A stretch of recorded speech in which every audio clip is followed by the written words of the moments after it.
ازيكم يا جماعه؟ احنا اسفين على التاخير طبعا على تسجيل الفيديوهات، بس كان في ظروف وانا كنت مسافره ورجعت متاخر والكلام ده كله، فتاخرنا عليكم شويه.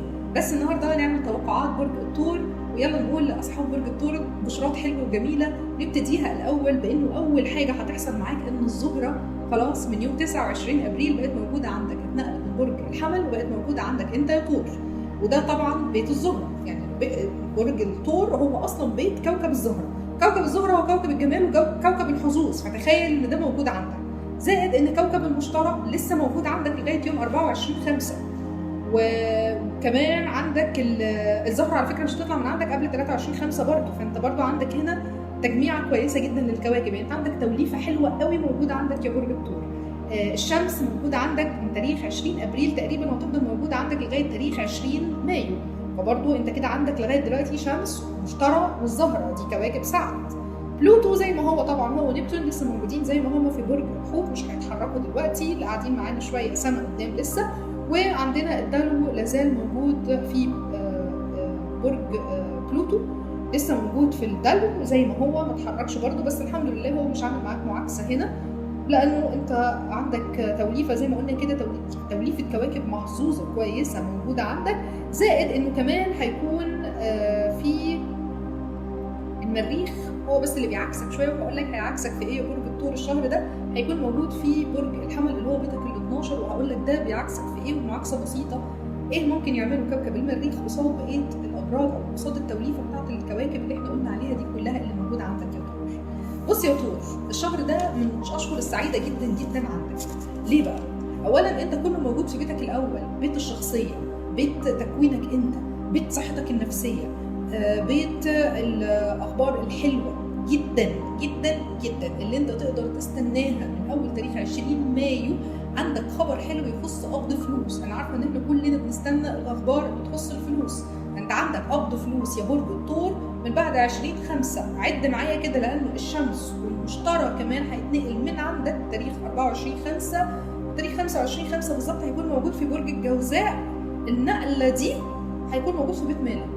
كوكب المشتري اللي هو كوكب السعد الاكبر او كوكب الحظ الاكبر، لما هيتنقل من بيت الشخصيه عندك اللي هو بيتك الاول، وهيروح على البيت الثاني اللي هو بيت المال بتاعك، انت عندك كده تحقيق مكاسب ماليه، عندك توقيع عقود يا برج الثور، عندك ترقيه، عندك استشفاء، امور استشفائيه هتحصل كمان عندكم يا برج الثور لوجود الزهره اللي هي كوكب الحظ وكوكب الجمال عندك انت لغايه تاريخ 23/5.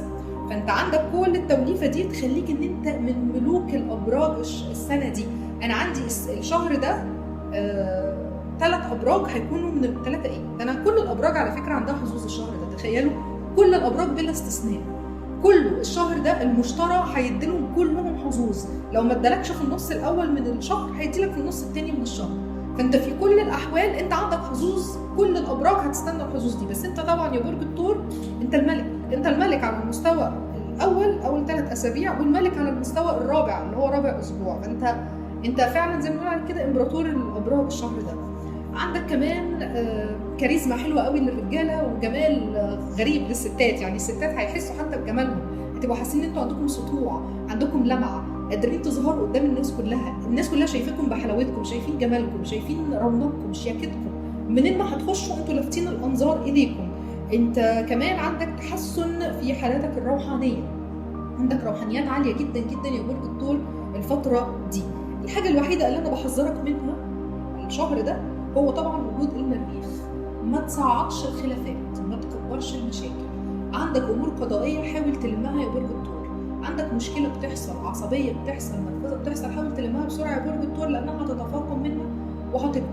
ممكن يكون بسببها تخسر اشخاص، ممكن يكون بسببها ممكن تخسر مناصب، ممكن تخسر شغل، ممكن تخسر حاجه معينه. خلي بالك، لانه التجميعه دي كلها مديالك حظ كبير جدا جدا. بس خلي بالك المريخ مش كوكب سهل، المريخ هو كوكب حرب، كوكب عصبي، كوكب قوي. لما يكون موجود في بيتك ال 12 يعمل ضغط عليك. هو مش قادر عليك لان انت اوريدي عندك قوه، بس في نفس الوقت هو برضه ممكن يقدر عليك بطريقه ثانيه. فبلاش نصعد خلافات، خلي بالك جدا جدا من نفسك، انتبه لصحتك وحاول تعمل شويه رياضه يا برج الثور.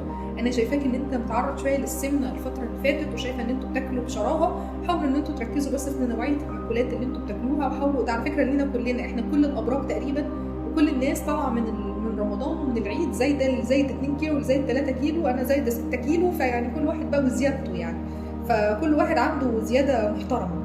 بس المهم ان انا عايزه اقول لك انت من الابراج الذكيه جدا جدا اللي بتعرف تتحكم في كل حاجه حواليها، بس بلاش الثقه الزايده اللي عندك الفتره دي توصلك لمرحله الغرور فتعمل حاجه ترجع تندم عليها بعد كده. انا عارفه ان الحظوظ كلها في صفك، وانت هتلاقي الحظوظ ماشيه معاك، تلاقي نفسك منين ما بتمشي بتمسك في التراب تلاقيه ذهب. اوعى تعمل بس اوعاك والغرور، واوعاك وان انت تتشبث برايك. حاول ان انت تفكر بعقلك شويه. برج الثور انت من الابراج الترابيه الثابته جدا جدا على موقفها، اللي بتعرف تفكر كويس قوي. عندك دعم قوي جدا الشهر ده، حاول تستغل الدعم ده. وعندك كمان زي ما قلت لك كده اخبار حلوه، واحتمال كبير الناس اللي ما عندهاش اللي مستنيه زواج او مستنيه امر خطوبه تقابلوا نصكم التاني في الجزء الرابع من الشهر. فنقول مبروك ونسمع كلمه مبروك يا برج الثور، وسمعونا مبروك دي في التعليقات بتاعتكم. كان معاكم ساره فوده خبيره الفلك والابراج والتاروت، بقول لكم شكرا، سلام عليكم.